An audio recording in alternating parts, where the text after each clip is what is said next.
God is able. From disability to possibility.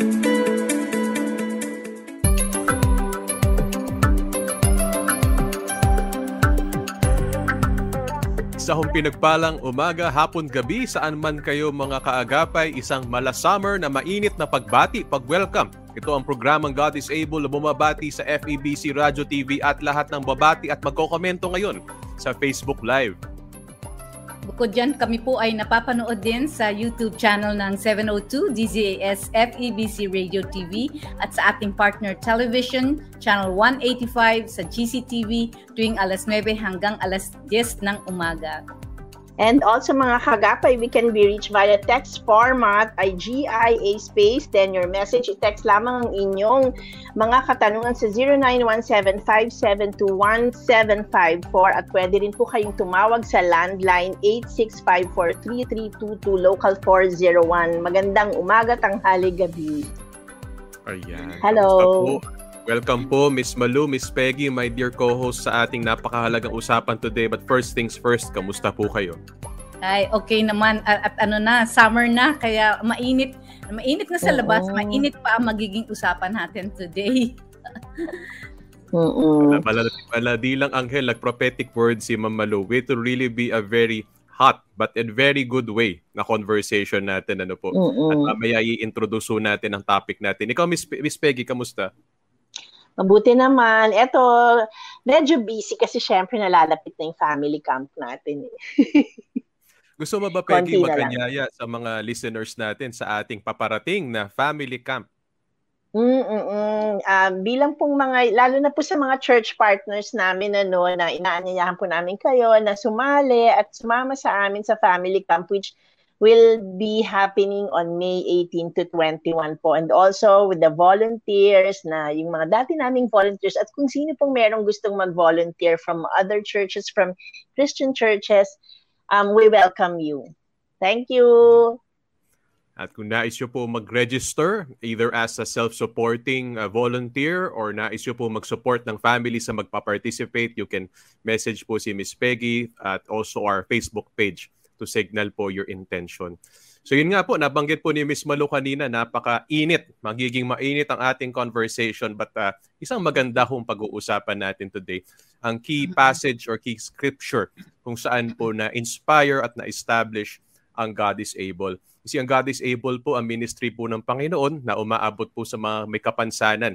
At hindi po kami members ng isang Christian church lamang. We are members of different parts of the body of Christ, but we all agree that the heart of Jesus is for persons affected by disability.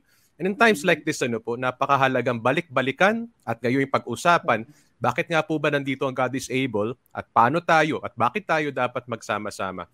And you'll find that piece of scripture po in John chapter 9. Na napakahaba po ng eksena sa John chapter 9. You will read that from verse 1 through around verse 35. Pero isa-summarize ko na lamang po ang mga naganap dyan po sa John chapter 9. Kung saan nagkaroon po ng encounter si Jesus, His disciples, at isa pong tao po na may visual impairment, yan ang tawag natin nowadays, isa pong blind man. At ang nakita po ng mga disciples si Jesus, ang kalagayan po ng blind man, they asked Jesus, bakit siya nagkaganon? Sino ang may kasalanan? Siya ba o ang kanyang mga magulang? Perhaps referring to generational sin. Pero in-acknowledge si Jesus Christ na kahit may kapansanan, hindi ito yung kapansanan po na sinadya o may malicious intent from him or his parents kaya naging ganun siya. Kaya lang may mga tao talaga sa mundo na may kapansanan. Bagkus nangingibabaw dito, the overcoming compassion and love of Jesus prevails. The love of God prevails. At sabi niya, despite the situation na kinalalagyan ng blind man, ito na po ang key passage. This will be for the glory of God. This will be so that the glory of God will be demonstrated, will be shown to the whole world through the story, the testimony, the work of God in this blind man. And true enough, maya-maya po sa eksena, Jesus heals the blind man. At more than just healing the physical disability, yung kanyang visual impairment, kung babasahin niyo po yung story po, this will be an encounter that transforms the blind man from the inside out. Sabi nga po ng iba, he will become one of the first evangelists declaring who Jesus Christ is. Jesus Christ not just a physical healer or manggagamot, but also po as the light of the world. Na siya po talaga nagpapagaling at nagliliwanag sa loob, sa buong pagkatao natin at sa ating mga buhay-buhay. In fact, he declares that as a testimony to those who opposed Jesus and questioned him. Kino-question ka agad siya, na-hot seat ka agad siya. Sabi niya, hindi ko alam ang mga speculations ninyo as religious leaders, but ito ang alam ko. Dati bulag ako, pero ngayon nakakakita ako. This Jesus did something in my life. And of course, he would later profess Jesus Christ. So basically, overview ng mga nangyari. So many lessons, napakadami po mahalagang themes na pwedeng pag-usapan. And today, I am so thankful na kasama ko po ang dalawa kong co-hosts at mga advocates for persons affected by disability upang pag-usapan ito. Marami tayong pwedeng matutunan dito. So, simulan ko po, Miss Malu, Miss Peggy, ang pagtatanong. Okay. Simulan natin sa umpisa ng kwento. Jesus... Siguro, Brother Paulo, siguro before we discuss this, I think this is one of the primary question that every parent would ask. Yung bakit? Bakit ba pinanganak ang anak ko na may disability? Or maybe for that person with disability, tanong nila yan. Yan ang una nilang tanong sa Panginoon, bakit? And this verse and this Bible story, ito yung parang nagmumulat ng mga mata ng mga taong with disability na ito pala yung dahilan. Tama yan, Miss Malu, kasi may dalawang uri po siguro ng may kapansanan or nangangalaga na may kapansanang nakikinig dito. Una, yung nagsasabi na hindi ko naman inasahan, pinanganak ang anak ko o mahal ko sa buhay na may kapansanan. Pero may mga nakikinig, tama po kayo, na baka po may daladalang guilt sa kanilang puso today dahil po because of consequences na nangyari po, maaaring nasadya o di sinasadya. They're wondering, bakit kaya pinahintulutan to ng Diyos at may awa pa kaya ang Diyos para sa mga tulad namin? And of course, John chapter 9 is very helpful that way. Simulan natin sa umpisa. From the very start, Jesus goes in his own walk sa kanya pong ministry. He encounters the blind man in several instances sa gospel. Marami po encounter si Jesus sa mga may kapansanan.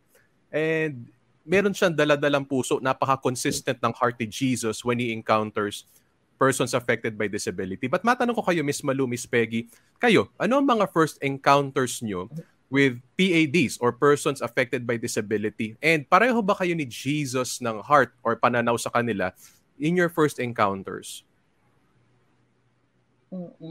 Ako, actually ako ay practically grew up na merong PAD sa family. Yung lolo ko, bedridden na siya nung pinanganak ako eh. So, parang nung hanggang sa tumanda ako, never na siya nakalakad. Talagang bedridden na siya all throughout, na nakikita namin kung paano siya alagaan. At saka, na hindi siya nakakaramdam. And then nakikita ko rin na parang there was a time na gusto niyang mag-suicide. He is taking his own life kasi talagang pagod na siya na nasa kama lang. Kasi siya yung tipong hindi na nakakaupo sa wheelchair. Talagang sa kama na lang. So ayun, so ako hindi sa akin bago kasi nga dahil nga yun nakita ko yung paghihirap ng lola ko rin at nung kami rin yung papa ko kasi tatay niya yun eh. So nakita ko yun, yung pag-aalaga. So hindi siya sa akin bago in terms of yung mga nararamdaman din nila. Pero syempre nung maliit ako nagtatanong ako na bakit kaya niya gustong mag-suicide? Yung mga ganon. Handil na nung lumalaki ako, na nasasabi niya kasi nahihirapan na ako noon. And then, nung matanda na talaga kasi ako, nagkaroon siya ng Alzheimer din. Hindi niya na kami nakikilala talaga. Isang tao lang ang nakikilala niya, my dad. Yun yung yung encounter ko with PWD. Sa family to, ha? And before I go to Miss Malu's side of the testimony, ano yung mga thoughts at reflections mo nung I'm not sure kung nagpe-pray ka ba kay God that time, pero ano yung mga unang pag-iisip mo patungkol nung nakikita mo yung mahal mo sa buhay na may kapansanan? Parang syempre, una, nung una ko siyang nakita, yung talagang parang meron na akong sense of yung knowledge na, ay, PWD, lumpo yung lolo ko. So, parang, tapos nakikita ko nga yung lola ko, tapos ina-explain nila sa amin na, si daddy mo, kailangan ha, yung mga legs niya, ganun-ganun ninyo nung palito ng pospora para malaman niya kung nakakaramdam pa siya. So, nung malita ko, yung paa niya, kinikis-kis namin ng tapos parang nakita ko rin na lumaki ako, nakaganto siya. Tapos minamasahe namin yung pinapamasahe niya sa amin, ganun. Well, by God's grace, medyo nabukas yung mga daliri niya. And then ang ano lang sa amin is nakakapagsalita siya. Nakakausap niya kami, yung mga ganun. Pero syempre, malungkot din kasi makikita mo lang siya na nasa bed. Lalo na yung lola ko na lagi niyang sinasabi na sana yung daddy mo makalakad pa rin para makakapasyal tayo sa Luneta. Syempre, mga gano'n na. Pero never namin na-experience yun sa kanya. Pupunta lang kami lagi sa bahay niya, andun nasa kama lang kami niya, tapos nakikikwentuhan lang namin siya. Pero honestly, pag pupunta kami sa kanila, masaya na siya doon na nandun na nakikipagkwentuhan siya sa mga apo niya. Yun yung recall ko sa kanya. At ako, yung feelings ko at that time, masaya rin ako kasi nakikita ko na parang natutuwa yung lolo namin. Tapos lagi niyang hinahanap na, asan ang papa mo, yung mga ganon. So sinasabi namin sa papa namin, Papa, hinahanap ka ni daddy, kailangan kang pumunta doon, bisitahin mo siya. Pero natutuwa siya na pag binibisita siya, alam mo yung PWD, yun nga na-realize ko kailangan mo silang bisitahin. Thank you, Miss Peggy, sa iyong recollection. So magkahalong amazement, curiosity, yan ang isa sa mga first encounters natin. Nagtataka tayo, minsan namamangka. For families na may inalagang may kapansanan, natutuwa pa nga sila dahil sabi nga nung isang kausap ko the other week, ang cute-cute daw nila. At the same time, may kahalong awa din para sa kanila. How about you, Miss Malu? Yeah. Siguro my first encounter was my mother-in-law. My mother-in-law was paralyzed for like 13 years. And syempre nandun yung awa, nandun yung and there are times na parang bakit hindi siya mag-try, 'di ba? Minsan, I can see the frustration of the family, yung paglagi nakahiga, ayaw tumayo, ganon.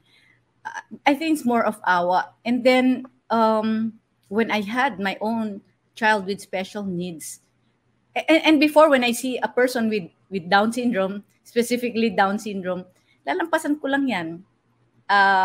Parang kasi walang bearing siguro sa life ko. But when I had one, it changed everything. Parang the Lord gave me a heart like Jesus to have compassion and to, syempre, to love and to accept. Yun yung mga naramdaman ko when I had Clarissa. Nagkaroon ako ng awareness, nagkaroon ako ng pagmamalasakit doon sa mga ibang pamilya. Curious din, kaya the first person that I met na may anak, si Mrs. Davadilla, na may school, running a school for special children. And alala ko noon, maliit pa yung si Clarissa, hiniram ko yung daughter niya. Yung daughter niya was like 13 years old. And I wanted to feel how it would be like if Clarissa grows up, how it would be like taking care of a child. Alam niyo, gusto kong magkaroon ng parang first-hand experience. Ano ba ang magiging buhay nitong anak ko? Pinahiram naman sa akin isang araw. And doon ko nakita yung, wow, they're capable naman pala and they're very loving. So it really changed my outlook about people with disability. Parang mas natuwa ako after. Nakatuwa pala. Yun, Brother Paulo. Thank you, Miss Malu. So may ganoon din po, may kahalong curiosity, amazement at awa din po. So I think this is a common experience sa atin. Nabanggit din ni Miss Malu, meron ding indifference dahil hindi naman ako apektado niyan, dinadaan-daanan natin ng mga tao may kapansanan or hindi natin sila nakikita dahil nasa mga tahanan lamang sila. It's a transition po and a journey of the heart para mapuntahan yung sinasabi ni Miss Malu na magkaroon tayo ng heart of Jesus, yung heart of compassion towards people affected by disability. So my next question to you, dear ladies, is this. Paano kayo nag-journey from your initial feelings and views of PADs tungo sa having the heart of Jesus? Naging smooth ba? May mga notable experiences ba? Or tulad ng mga disciples niya, nagkaroon ba ng stumbling blocks? Like in the case of John chapter 9, nagkaroon sila ng pag-iisip na siguro parusa ito sa kasalanan. What was your journey like papunta sa heart of Jesus? Brother Paulo, ano yan? Nangyari yan sa akin. Kasi initially, when the child was born with, sinabi na kaagad sa akin 3 hours after that your child is Down syndrome, yan ang unang papasok sa isip mo talaga Meron ba ako nagawa? is this, dulot ba ito ng aking, meron ba akong pagkakasala? Or ang asawa ko, minsan iniisip mo pa, siguro may makasalanan, baka may ginawa yung asawa ko, di ba? May mga ganyan tayo, no? But, of course, that crossed my mind. But, syempre, tuloy-tuloy yung paghahanap ko ng reason. And that's why I was looking for books. Lipat-lipat ako ng mga bookstore. Hanap ako ng hanap that will tell me why was this person born with Down syndrome. And most of the time, ang sagot lang ng mga libro is medical, physical, yung educational. Yun lang lagi ang mga sagot kung paano sila i-raise. Pero yung question kung why, it really stayed for me. Siguro ang tagal kong tinatanong sa Panginoon yon. Kasi naging Christian naman ako, nakilala ko talaga ang Panginoon. Ano na ako malaki na si Clarice eh. So, yung question na why, it has been there in my mind. Yun. Peggy? Ako, parang, syempre, dahil, di ba, bata, I remember, 2 lolo ko pala yung, PWD. Pero dahil, syempre, dahil bata ka, hindi mo naiisip, wala lang. Actually, hanggang sa lumaki ako, hindi ko naiisip. Ang lagi ko lang nararamdaman is, andyan lang sila, pero yung hindi mo sila masyadong makasama, pero never kong naisip na, ay, ganito kasi sila, ganito. Hindi ko talaga naisip. Hanggang sa, ito na ako, na-Christian na ako, never ko pa rin talagang naiisip na, ay, baka may kasalanan sila. Never ko kasing naisip na doon. Kahit nga, alam mo, yung John 9:3, pero nung narinig ko nabasa ko yung John 9:3, parang doon ko na ay, meron palang ganito. So, parang doon ako naging aware na, ay, sin or curse. Akala ko lang, alam mo, parte siya talaga ng buhay. Na merong gano'n, na may mga tao na physically, hindi sila talaga, wala sila talagang, yung kakayahan. Pero never kong naisip na sila ay, yung born na baka may kasalanan yung pamilya nila. Kasi siguro dahil nga I was born na meron ng ganun. So parang nakalakihan ko, tas nilalaro ko yung lolo ko. Yung 2 lolo nga kasi namin yan eh. So dahil 2 lolo, diba, parang wala lang sa'yo. Kasi pinapalo ka pa nila kapag naughty ka. So may lakas pa rin sila to do that, to discipline us. Kaya parang naging sa amin yun. Dahil nga ine-explain din sa amin nung maliit kami na ang lolo mo na kaya siya naging baldado kasi nangyari ito, yun. Parang mag-alagaan nyo kapag dapat pagka pupunta kayo dito, pasayahin nyo siya. So, ganun kasi yung explanation. So, hindi ko talaga naisip na about yung kasalanan. Sa John 9:3 ko lang na yan na it's not a curse or not a sin, di ba? Pero mabuti din pala na hindi ko naisip yun. Kasi nga, kung naisip ko yun, baka na-judge ko yung mga lolo ko, di ba, habang lumalaki ako. Kasi syempre, di ba, hindi mo maaalis na kung maiisip mo yung mga bagay, kagaya nga sinabi ni Miss Malu na, di ba, na baka yung asawa ko yung may ginagawa, na parang mahirap. Kaya, talaga sa mga bawat na ginagalaw natin or iniisip natin, meron talaga tayong kaakibat na alam mo yung tao ka lang kasi na sometimes talaga nag-iisip ka na nadja-judge mo yung mga bagay na ganito. So, ayun, nagpapasalamat ako kasi nakalakihan ko nga. Kaya parang akala ko it's part of life. Oo. Na may mga ganun. Pero Peggy, for our listeners, no, what we are discussing today is a situation that is not caused by sin, because sa Biblia may mga iba ring storya na may disability that is caused by sin. But for today, we will only discuss yung yung mga cases na not caused by sin. And I think one of those nga is yung autism, kasi they were born that way and it's not caused by anything. And until today, even Down syndrome, until today, wala silang makita, scientifically, walang ma-prove that this was caused by something. They call it lang chromosome accident, di ba? So we know that God orchestrated it, created them that way, and it's not caused by sin. Oh yeah, kaya nga akala ko normal lang eh. Kasi remember, even in the time of Moses, when Moses was about to be given the leadership, diba he said na bakit ako, nagsistutter ako, diba, I have this yung pero diba, sinabi sa kanya ni God na who created the lame, diba? So alam mo, talagang it's part of life na meron tayong adversities, and sometimes the adversities would not come in physical also. It would come in spiritual, emotional, mental. So I think na it's a part of life. It's a part of someone's journey, a different journey that can lead to us loving these people. Kasi yun nga kaya nga ako nung lumalaki ako na sinasabi ko na parang when ina-explain lang sa amin, hindi ko talaga naisip, never. Ang sa akin is alagaan ng mga lolo ko at sapagkat sila ay parte ng buhay namin na tao na, alam mo, sabi ko nga, pinapalo pa nila kami kasi alam mo, never nga din naisip ko na parang nagagalit ako sa kanila nung dinidisiplina nila kami kahit na yung mga paralyzed sila. Pero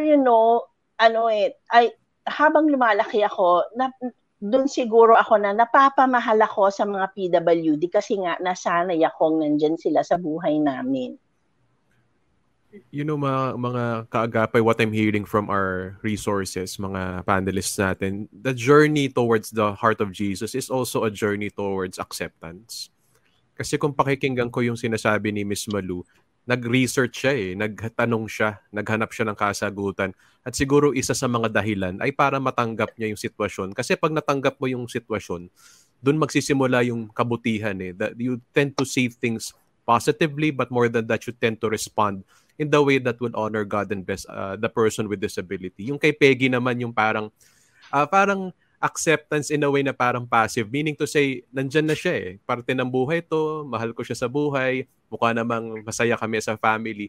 That's a kind of acceptance. Pero syempre, mas nilalalim pa ni Lord yung acceptance na yun towards a kind of awareness, but also a kind of caring, pag-aalaga, pagsisilbi sa taong may kapansanan.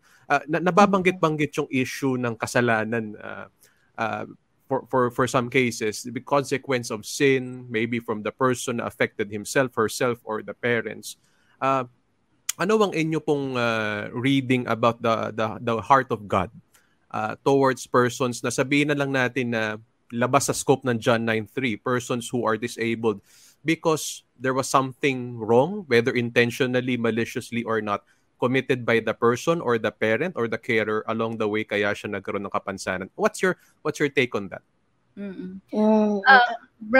Brother Paulo, I think ito ang kagandahan ng nagbabasa tayo ng Biblia is yung makilala natin yung character ni God. That He is a very gracious and merciful and forgiving God, no? If anyone, kunyari isang tao nagkaroon ng disability dahil sa kanyang pabaya. Let's say he drinks a lot of alcohol or eats a lot, and then it causes physical problems na ma-stroke or whatever. It's ano pa rin babalik ka pa rin sa character ni God na sabi nga niya, nothing happens as an accident. There's always something to learn from it. Merong gustong ituro sa atin ng Panginoon, or may purpose yun, or maraming angle mo siyang titignan. Hindi lang natin dapat husgahan na makasalanan siya, nagpabaya siya, or whatsoever.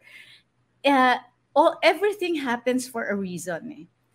And it's a very good way for God to speak to us. It's when we are like pag may sakit tayo, 'di ba? Nadi-disable tayo pag may sakit tayo, 'di ba? Doon tayo kinakausap ng Panginoon And whether it's caused by sin or not, I see it as something good because it draws you back to the Lord. It makes you realize that you are human, you need a God, no? Kasi minsan ang tao, minsan feeling natin di natin kailangan kahit sino 'di ba? We're very self-sufficient, 'di ba? Pero dahil sa disability na nangyayari, magkasakit man or whatever kind of disability, it brings you back to the fact that you need God. You need Jesus in your life. That's how I see it. I think for me parang, 'di ba, God wants us to see our imperfections kasi hindi lang naman physical imperfection 'yan. Honestly, alam mo, you know what, lahat naman tayo mayroong physical imperfection kasi wala naman talagang perfect beauty. 'Di ba? So that the only perfect beauty that we can see is the beauty of God. Yun lang yung sa akin na parang hindi mo siya dapat makita on your own, but you have to see that Jesus has allowed something like this for us to know that the only perfect is the only beautiful, the perfection that is in Him is our only God. Para alam mo yung makita natin yung sarili nating kakulangan, ma-draw tayo sa Kanya kasi talaga namang bilang tao, marami tayong kakulangan, whether physical, mental, spiritual, at mas lalong malala ko talaga sa ating lahat yung spiritual disability natin. Actually, yun kasi we get disconnected from the Lord. Kaya nga itong lahat ng bagay na imperfections na to meron tayo so that the beauty of God is seen. Diba? Kasi we acknowledge na, Lord, you are the only one who can heal me. You are the only one who can love me. Alam mo, nakikita mo lahat yung the good attributes of the Lord, hindi yung sa'yo at hindi rin yung sa ibang tao. Siguro yun ang gustong iparamdam sa atin ng Panginoon, yung purpose na, parang highest worship na we accept the Lord in our life no matter what. Oh, that's wonderful. Tahi-tahi ang mga sagot nyo, ladies. I think ang kapansanan, isa sa mga kaparaanan ng Diyos among many, ay para makita natin ang pangangailangan natin sa Diyos. Tayong lahat. Sabi nga ni Miss Peggy, lahat naman tayo may kapansanan, syempre physically but also spiritually we are broken beings because of sin, because of our nature, because of what's happening around us, people have done to us. We're all broken eh. At ang layunin po, sa humble opinion lamang po namin ng Diyos ay para ho makita, gusto ko po yung terms na ginagamit ho ng ating lady panelists, makita, to see. Remember sa John 9, the problem was blindness. Not just physical but spiritual as well. Na makita nating lahat ang pangangailangan natin sa Diyos. At nagliwanag nga si Jesus sa situation nila at natin na kailangan natin ang kapatawaran, ang awa at grasya ng Diyos upang di lang ma-accept ang disability natin o na mahal natin sa buhay, pero magsimula yung sinasabi ni Miss Malu na goodness, magsimula yung blessedness ng Diyos. At tungo, yung sinasabi ni Miss Peggy, tungo na makita natin yung beauty ng Diyos sa buhay natin. Makita natin, kasi bulag tayo sa beauty ng Diyos because of sin, because of our spiritual blindness. But through Jesus, makikita natin po yung beauty ng ating kalagayan, yung beauty ng Diyos sa mga kalagayan po natin. So, my next question to that is, ano nga ba ang gagawin ng Panginoong Jesus? He heals the blind man. We see that he is healed physically, but later on in the passages, we see that may pagbabagong panloob din sa kanya. So, what do you think is important to Jesus when he heals someone with disability? When the Lord heals someone with disability, it's to display nga His power, that He is alive, no? Kasi minsan, probably merong mga iba nagdadasal-dasal, Lord, buhay ka ba? Naririnig mo ba? Nakikita mo ba yung nangyayari sa akin? Hirap na ako, no? But sometimes healing comes in different ways. It may not always be physical. And like for my case, my daughter, there is no healing sa Down syndrome, di ba? She will be a child with Down syndrome for the rest of her life. Pero what was the healing that happened? The healing of siguro yung instrument kasi yung anak ko sa amin for us to be better people dahil sa kanya nahi-heal yung like I just an instance, kunyari may conflict, like there was a time I remember kami anak ko at saka ako nagtatalo kami lahat, no, and binatuhan niya kami ng mga remote control or whatever, cell phone. So it parang the Lord speaks to us through her. And that realization opens our minds and our hearts that, this is wrong. What we're doing is wrong. So nagkakaroon ng healing, no? So ang Panginoon pwede nilang gamitin ang mga taong with disability to bring healing in the family. Dahil sa kanila nagkakaroon ng restoration, di ba? May iba nagkakaroon ng, I remember, I shared this in the book that I wrote, Embracing God's Purpose for My Child with Special Needs. Yung isang mami, gusto na magpakamatay, pero yung anak niya na may Down syndrome, nilakpan niya yung pintuan niya, pero sinigurado niya na wala nang pipigil sa kanya pag nagbigti siya. Pero and yet this child was able to open, no? And by that, nagkaroon siya ng realization na parang, wow, ayaw ni Lord, ditong gagawin ko.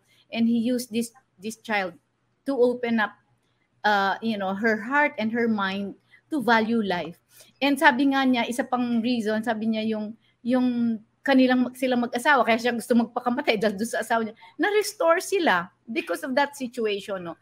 So, I think this is what God is saying, that I will use these people with disability to display my mighty work in their lives. Gagamitin ko yan for good sa buhay ninyo. And kaya nga, minsan tanong ng mga tao, ba't parang dumadami ngayon ang taong may disability, may Down syndrome, may autism, parang dumadami sila. Nung araw, parang mas konti sila. Well, siguro, number one, there's more awareness now. And number two, I think we need people like them. Mas dumadami sila, mas mabuti kasi they bring out the best in us. Bubuti ka talagang ina, bubuti kang ama sa iyong anak. Tapos mga kapatid, mas bumubuti, nagkakaroon ng pagpapasensya, di ba? Nagkakaroon ng unity, there's harmony in the family because of them. So God has, kung titignan mo, ang dami pong anggulo why God created them. Peggy? Oo, and that's nice to hear ng Walo. Kasi totoo yan yung the resolution of the conflict. Alam mo, PWD, magaling dyan eh. Makita mo lang sila.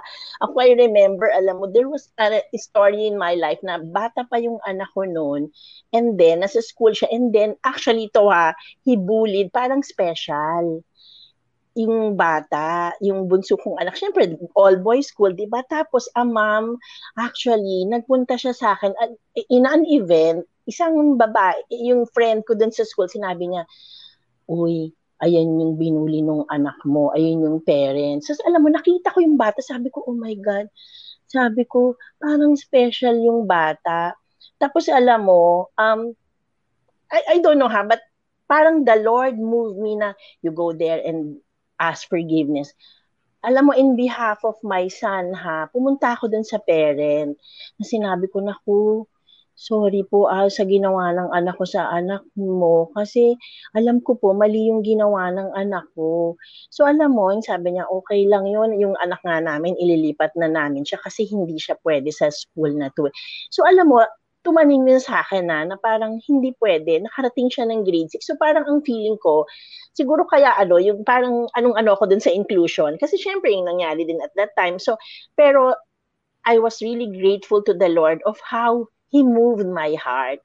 Kasi hindi mo alam kung paano, di ba? Syempre, minsan anak mo, kakampihan mo. Pero nung time na yon na pinaramdam sa akin ni God na you need to ask forgiveness to the parent, yung gano'n. Alam mo, lumapit ako, nang hingi ako ng forgiveness. And then, nung umuwi na kami sa bahay, sinabi ko sa anak ko na, you have to ask forgiveness, ikaw, yung gano'n. So, pinagalitan ko siya. Siyempre, di ba? Kasi parang, wag gano'n. Hindi to pwedeng gano'n yung mo, kailangan mong lumapit sa kanya at and true enough, natutunan din ng anak ko. Ang hirap, alam mo, na parang, sabi ko nga parang, yung ngayon, alam mo, na nasa God is able na ako. At saka, na-remember ko yun. Parang sabi ko, Lord, thank you kasi yung minove mo yung heart ko. Alam mo, pag naalala ko rin yun, feeling ko rin na parang, so mayroong purpose yung mga pinagagagawa mo sa akin, di ba? Meron talaga na in the long run, gagamitin ng Panginoon yung binigay niya sa'yo na parang He will humble you down.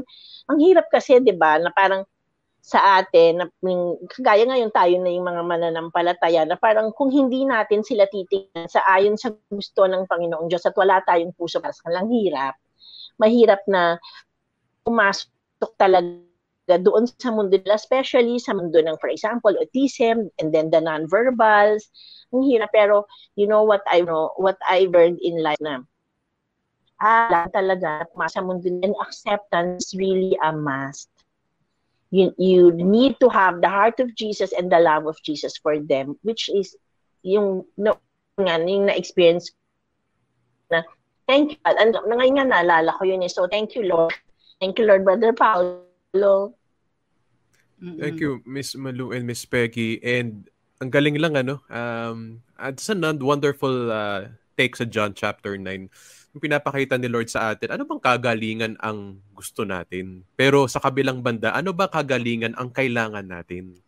Kinukwento ni Miss Malu yung nagkakaroon ng reconciliation sa family, whether through a small spat or small tension na nare-resolve, or yung healing talaga sa long-term relationship sa family, sa marriage, nagagawa through the help, God's work sa taong may kapansanan po within the family. Yung sinasabi ni Miss Peggy, nagkakaroon ng pagbabago ng pananaw sa level ng mga kabataan, sa level ng lipunan, nagkakaroon ng awareness at change of attitude, na imbes na magkaroon ng judgment, stigma at bullying, nagkakaroon ng understanding, nagkakaroon ng acceptance, nagkakaroon ng compassion towards PADs.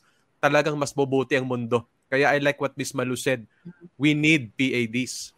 That's a very strong statement, but I guess yun din John chapter 9 kailangan makita natin sila at anong tinuturo ni Lord sa atin through them. Yes, Miss Malu. Yeah, Brother Paulo, may idadagdag ako. Sometimes we ask, di ba, what is the purpose of our lives? We want to glorify God, di ba? And parang inisip ko, Lord, how can you use my child with Down syndrome to glorify your name? And there was one instance na dahil nga lumalaki a person with Down syndrome, tumataba sila, di ba? So sabi ko, kailangan ko siya i-exercise. And I've been going to the gym for more than 15 years. Pumupunta lang doon, wala akong kaibigan. Basta I'll just do my thing. Pag alis ko, uwi na ako. The moment na dinala ko yung daughter ko sa gym, I became friends with everyone. Everyone would just come to me, oh, is she your daughter? Everyone wanted to be friends with me because of her. And it didn't end there. There was one mother who approached me and told me na, alam mo, may anak din ako na may special needs. And that connected us. And to cut the story short, it led to us meeting the ladies in a Bible study group. We started a Bible study group and we called it the Slimmers World Bible Study Group. And although hindi na kami nakikita ng grupo na yon, but these people who joined the Bible study group have grown, and I see them in church, and nadala na nila husband nila, mga children nila. Parang sabi ko, wow, Lord, talagang you can really use people with special needs. Kahit di nagsasalita yung anak ko, pero yung pala ibig sabihin mo na you will display your mighty power through them. Brother Pao. Amen. Praise God. So, kaya naman ng Panginoon pagalingin ng kahit anong kapansanan. Pero yun nga po, ano po ba ang kahalagahan ng kagalingan kung meron naman po tayo pong brokenness inside or sira naman ng families natin, if society is broken and hurtful and harmful towards each other. I think through PADs napapabuti ang mundo. Kaya ulitin ko po, yung sinabi po kanina pong very strong statement, we need PADs. Kung meron po kayong inaalagaan, mahal sa buhay na may kapansanan right now, nakatabi nyo o malapit sa inyo or within cellphone reach, ay akapin nyo po sila at bulungan nyo po ng may pagmamahal. Salamat sa Diyos at magkakasama tayo. Salamat sa Diyos para sa iyo. Because hindi man natin makita, sana ngayon through this conversation, makita natin anong kabutihan ng dinulot ng Diyos na tayong magkakasama ay nagdumaan sa disability journey. My life, even my calling as a pastor has been also changed for the better. I will tell you in many ways because of our own disability journey. So praise be to God. Para sa atin po na nagkaroon na po ng heart transplant, at nagkaroon ng Hearty Jesus for this disability, may invitation si Jesus. To his disciples, he said, you are to partake of these works. Sabi niya, ngayon, habang gabi pa lang, tayo ay magtrabaho, tayo ay magsipag na gawin itong ministry na ito, my ministry of healing. So we are all invited to partake of this. Not tomorrow, but right now. Kasi sabi niya, habang gabi, habang wala pa yung darating na araw, habang wala pa yung second coming ni Lord, gawin na natin to. Ito ang agenda ng Diyos na tayo ay maging part ng healing ministry niya for the world. And so, ang challenge sa atin, and maybe I'll ask your opinion on this, dear ladies, how does this invitation of Jesus in John chapter 9 affect the ministry of the whole church? Kasi there might be pastors listening to us, group workers of the church, leaders of the church, attendees, of the church listening to us, paano nira-radically shift ng invitation ni Jesus sa John chapter 9 ang life ng church at ang calling ng church as a ministry? I think we need to be we need always the presence of the Holy Spirit in us, whether whether we pray for this person right now for healing, kung hindi man siya right away i-heal ni God, but we need to do what we have to do. Kasi it could be a physical healing, yung manifestation right now, or it could be a spiritual healing, which is napakaganda rin nating makikita yon. Hindi man natin siya makikita abrupt, ang spiritual, pero yung journey nun iba rin, diba? So, ano lang talaga, that we need to do what Jesus wanted us to do, na hindi naman tungkol ito sa atin kung hindi tungkol ito sa ministry ng Panginoong Diyos na ibinaba niya rito sa lupa. So dapat tayong lahat din, bilang mananampalataya, gagawin natin ito without any hesitation to pray for that person for healing. Kasi si God naman, si Jesus, di ba, hindi naman siya hindi niya winidhold yung prayer and yung mga sinasabi niya na I command you, hindi niya winidhold yun sa tao. Kasi nga naman, it's what the Father in heaven wants us to do and wants Him to do. So, I think tayong lahat po ay bilang mga mananampalataya, whether pastors, leaders na mga church, or mga members, when we are asked by the Holy Spirit na pag-pray mo yan, because I will heal that person, or pag nag-usap sa natin, di ba, sa ating puso, pag-pray natin, or kahit hindi man tayo inutusan ng Holy Spirit, but as an ambassador of Christ, we need to pray for people. Brother Paulo? Sa lungguhitan ko lang before I go to Miss Malu, we have to pray. Let us remember it is a spiritual endeavor. Ipag-pray, let us intercede for every person affected by disability. But then, sabi nga, while the day has not yet come, while it is the night, let us do our part. Gawin natin ang magagawa natin to reach out to them, to share the gospel with them, to take care of them, to serve them. Miss Malu? Yeah. I praise God that the Lord has used God is able, no? And because nagkaroon ng, syempre ating founder, si Moses, he had that heart, no? And he brought awareness to the churches. So, it's a church where I go to. I remember when the building was still under construction, no? Meron kaming mga, in a way, parang influence na, yung importance of wheelchair accessibility. So, yung kung saan sila ipi-place, tapos nagkaroon ng host team na merong nag-donate ang God is able ng mga wheelchairs, no?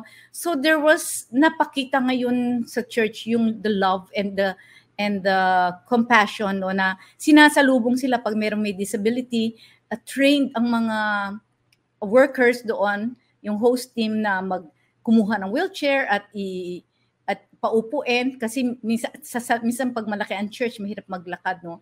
And nag-benefit dyan yung daughter ko because my daughter has a left leg niya is shorter and hindi niya kaya yung lakad na yun para kasi pag nasa church ka, para kang nasa mall, di ba?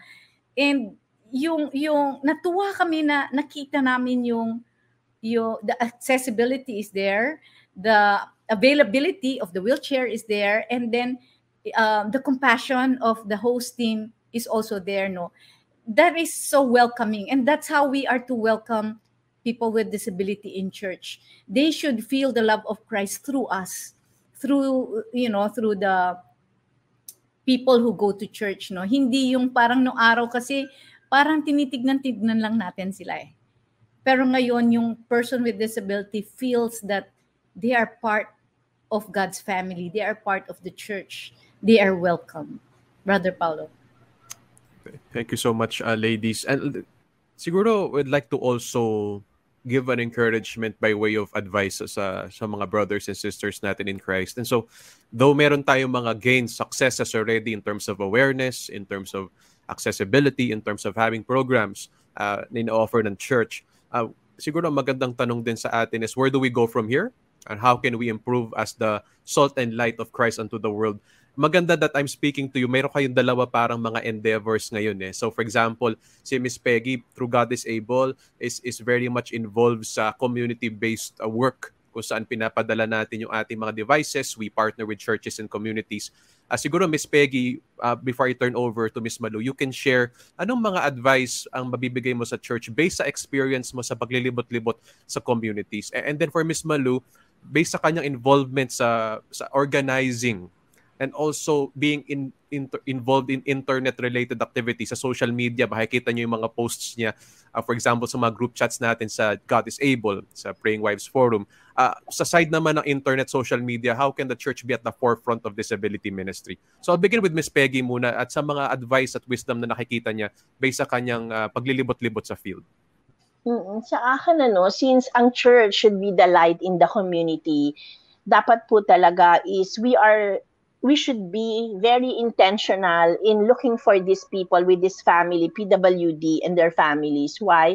Kasi yung iba po talaga ayaw lumabas at yung iba hindi makalabas dahil na rin sa kondisyon ng nasa loob ng pamilya.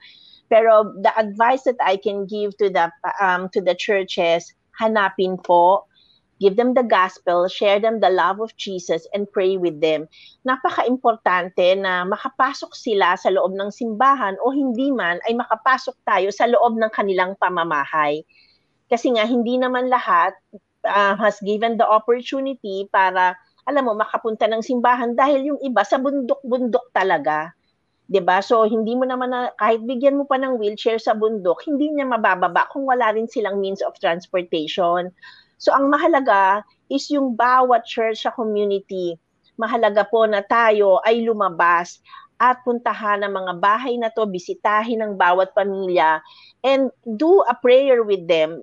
Be with them, kahit man lang po 30 minutos ng oras nyo. Just be with them, allow them to know the love of Jesus. Pinaka-importante po ay makita nila sa atin na ginagawa natin ang mga bagay na to hindi para sa atin, mga sarili, kung hindi para sa kanila sapagkat mahal sila ng Panginoong Jesus. Yun po. Thank you, Miss Peggy. Paalala ko lang mga kaagapay, advice ni Miss Peggy, puntahan natin sila. Kahit po na tayo po we're all interconnected to the internet age, we still have to exercise yung ministry of presence. By being there, sabi nga ni Miss Peggy, kahit 30 minutos man lang, mga kapatid na pastor, mga kamanggagawa, ay malaking bagay sa family affected by disability.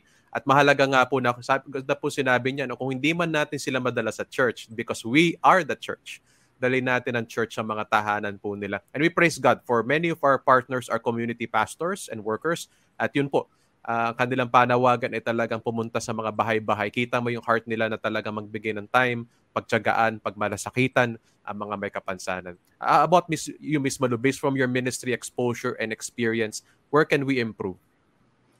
Yeah, I think nabanggit mo kanina yung social media, no? And I think that's a very good platform for us to spread awareness.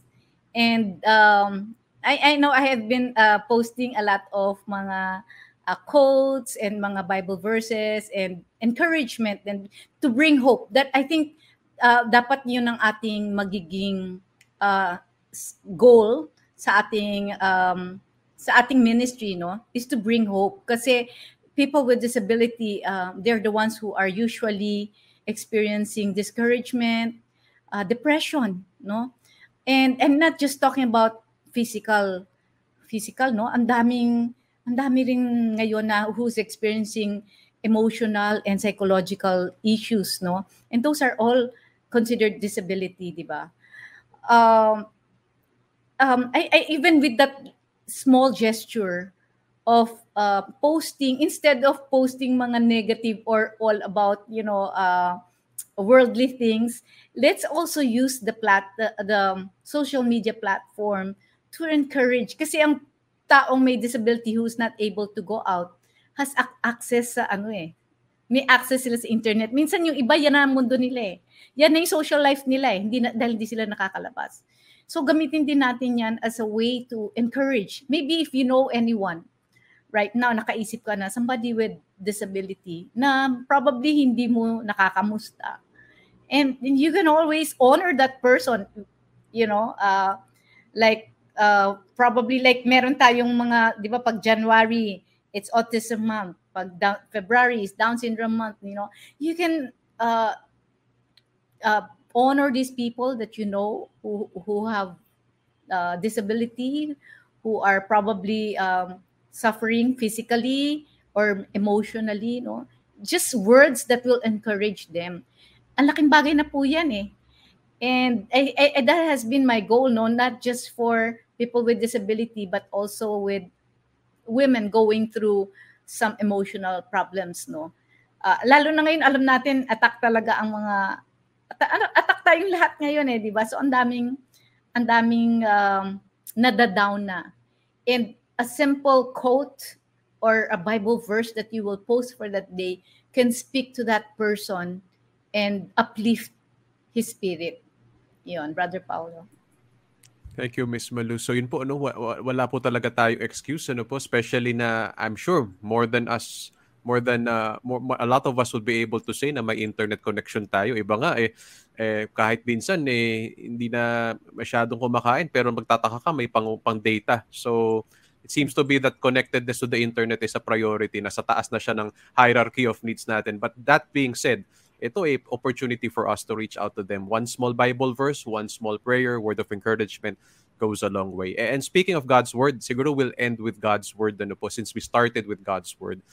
Maybe Miss Malu, I'd like to give you the opportunity to share a few encouraging words for those listening and maybe a prayer. So maybe Miss Malu would be able to share encouraging words, a final message, and then I'll ask Miss Peggy to close us in prayer and pray para sa lahat na nakikinig na affected by disability. Mm-mm. If you are watching us right now, maybe it's your first time, maybe you are discouraged, maybe you're even depressed with the situation that you're in, baka anak mo ang may disability or ikaw mismo ang may disability, do not be disheartened because God created you for a very special purpose. Huwag niyo pong, instead na mag-focus po kayo doon sa inyong kahinaan, mag-focus, ito yung pagkakataon na para ipamulat ng Panginoon sa atin kung sino siya. And siya lang ang ating pag-asa eh. Siya lang ang makakabago ng ating pakiramdam. Hindi man, kung ano man ang condition mo at maybe permanent na yung condition na yan, do not lose hope because God can use your situation in a way that will glorify His name. God can use you to be a healing instrument sa pamilya ninyo. God can use you to bring out the best in your members of your family. Magbabago ang mga pagkatao ng mga tao around you dahil sa iyong kondisyon. So, imbis na tumingin tayo sa ating mga kahinaan, tignan natin ang kalakas. When we are weak, that's when God is strongest, no? So, tignan natin, ang mata natin, i-focus po natin sa Panginoon. Siya lang po ang bago ng ating pananaw sa ating disability. Siya lang ang siya lang ang makakabigay sa iyo ng tunay na pagmamahal. Ang tao, ang family members natin, ang asawa natin, ang anak natin, they're only human. They always fall short. Kulang lagi ang pagmamahal na ibibigay na naibibigay nila or nabibigay natin. Pero ang Panginoon, kayang-kaya niyang ibigay lahat ng ating pangangailangan. So, tanggalin po natin ang expectations natin sa mga the people from around us.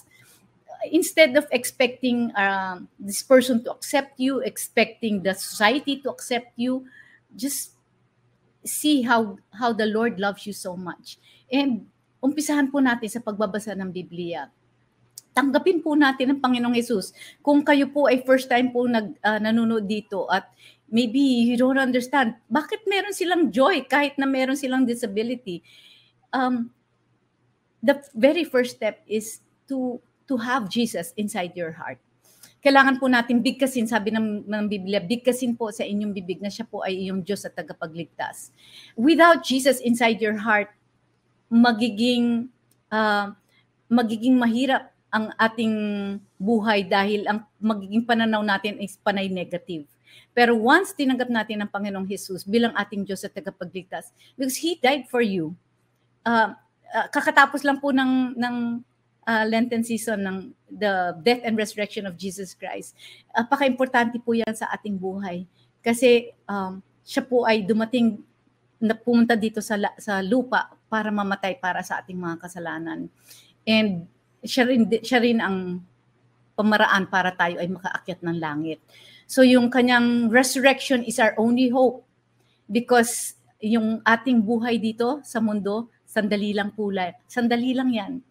Pag tayo po ay nawala na sa mundong ito, we will have new bodies in heaven where there is no more Down syndrome, no more autism, no more cerebral palsy, no more depression.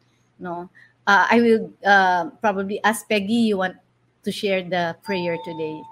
Yes. Okay, let's pray po. Ama namin sa langit, ikaw po ang aming buhay. Salamat at ikaw ang aming buhay, ang source ng lahat para kami po ay gumaling sa aming mga kasalanan. Panginoon, patawarin mo kami, O Lord. Simula po sa araw na to, O God, let the Holy Spirit come to us, O Lord, at ang presensya ng iyong anak na si Jesus sa aming buhay. Salamat po at namatay siya para sa amin at siya po ang aming tagapagligtas, O God. Lord, patawad sa aming mga kasalanan at sa mga kasalanan na sinasabi sa Biblia, O Lord. Tulungan mo kami, Lord, O God, na makaalis, O God, Lord. Simula sa araw na to, Panginoon, kami ay iyong tagapananampalataya, O Lord God. Patawad po. At sa araw na to, tinatanggap ko ang iyong anak na siyang namatay sa krus, ang iyong anak na si Jesus bilang aking Panginoon at aking tagapagligtas. Banal na Espiritu, tulungan mo ako, binubuksan ko ang aking puso para sa mahal na Ama, ang iyong anak na si Jesus at ang banal na Espiritu. Salamat po in the holy name of Jesus. Amen. Amen. Amen. Amen, amen. Mga kaagapay, maraming salamat Miss Malu, Miss Peggy. Maraming salamat sa isang napakahalagang pag-uusap, napakamakabuluhan. I pray for many people, life transforming starting today. Natapos na po ang isang oras. Salamat sa inyong pakikinig. Ito ang programang God is Able, Serbisyong PWD. At kasama ko natin si Miss Malu, si Miss Peggy. Tayo po ay sabayang napapakinggan sa FEBC Radio TV at napapanood sa Facebook Live at YouTube channel ng 702 DZAS FEBC Radio TV, gayon din sa channel 185 sa GCTV. At ang God is Able po ay miyembro ng kapisanan ng broadcaster ng Pilipinas. Ako po si Peggy Lotto. Marami pong salamat. Mga kapatid, from disability to possibility. God is able. From disability to possibility.